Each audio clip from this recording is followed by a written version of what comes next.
Ever found yourself in a relationship that's, well, perfect on paper? They're kind, they're reliable, they communicate well, and there's absolutely no drama. But deep down, little voice is whispering, "Isn't this a bit boring?" If that sounds familiar, you're not alone, and you're definitely not crazy.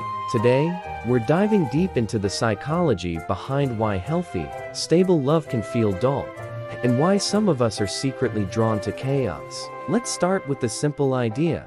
Our brains love patterns. From the moment we're born, we start learning what love and connection are supposed to feel like. For many of us, this early map of love is drawn in a calm, safe environment.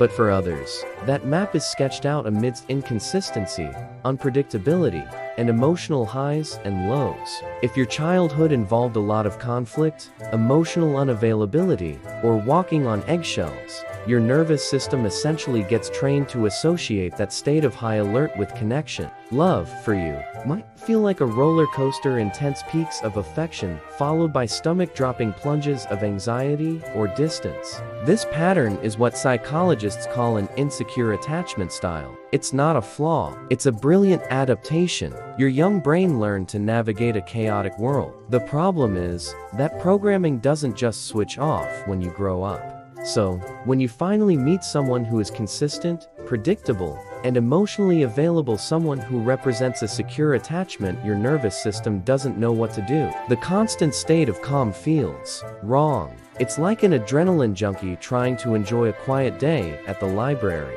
The lack of chaos feels like a lack of passion. The absence of anxiety feels like a lack of connection. Your brain, wired for a problem-solving mode in relationships, suddenly has no problems to solve. There are no mixed signals to decode, no emotional fires to put out. You're not trying to win their affection or prove your worth. They just give it to you, and this can be incredibly unsettling. You might start to question their feelings. Do they really like me? It seems too easy. Or you might even find yourself subconsciously trying to create a problem, just to feel that familiar spike of intensity. This is often called repetition compulsion, a concept from psychoanalysis where we unconsciously repeat patterns from our past, hoping for a different outcome this time. We were trying to finally win the love we felt we had to fight for as children. So, what happens? You might mistake the roller coaster of a toxic relationship for passion. The intense highs feel like incredible love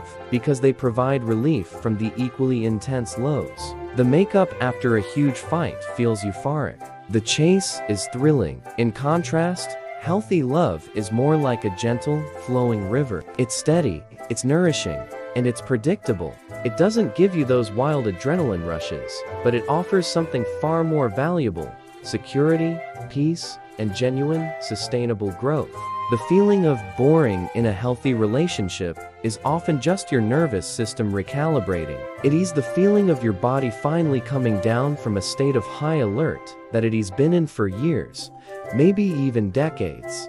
Think of it like this: if you've been living next to a noisy highway your whole life, moving to a quiet cottage in the countryside will feel unnervingly silent at first. You might even have trouble sleeping, but over time, you adjust. You start to appreciate the peace. You start to hear the birds singing. The same is true for love. The boredom is actually peace. The dullness is actually stability. Recognizing this is the first and most crucial step. When that feeling of boredom creeps in, instead of panicking, try to sit with it. Ask yourself, am I bored? Or am I just at peace? Am I missing passion? Or am I missing anxiety? This distinction is life-changing. If you're someone who thrives on chaos, learning to embrace healthy love is a journey of self-awareness and healing. It involves understanding your own attachment patterns. Reading about attachment theory can be incredibly enlightening. Books like Attached by Amir Levine and Rachel Heller are a great starting point.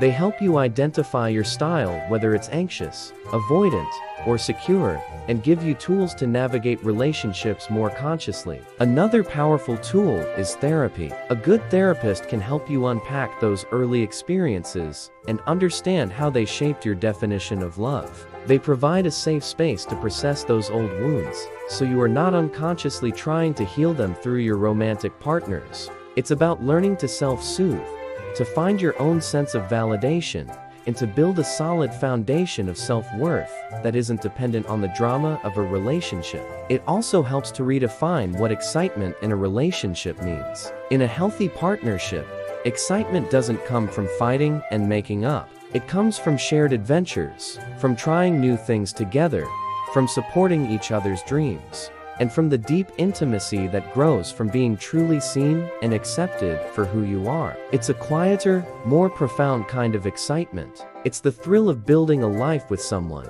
not just surviving a series of emotional storms with them. So, if you're in a relationship that feels calm, stable, and maybe a little boring, take a moment to celebrate.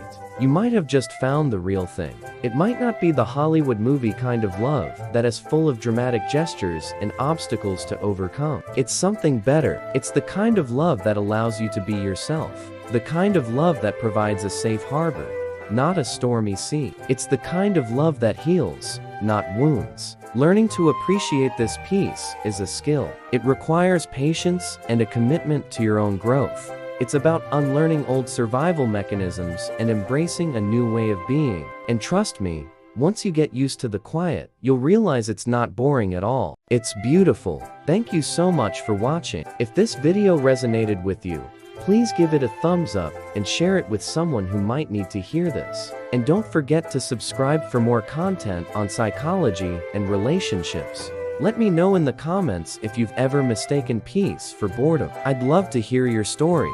See you in the next one.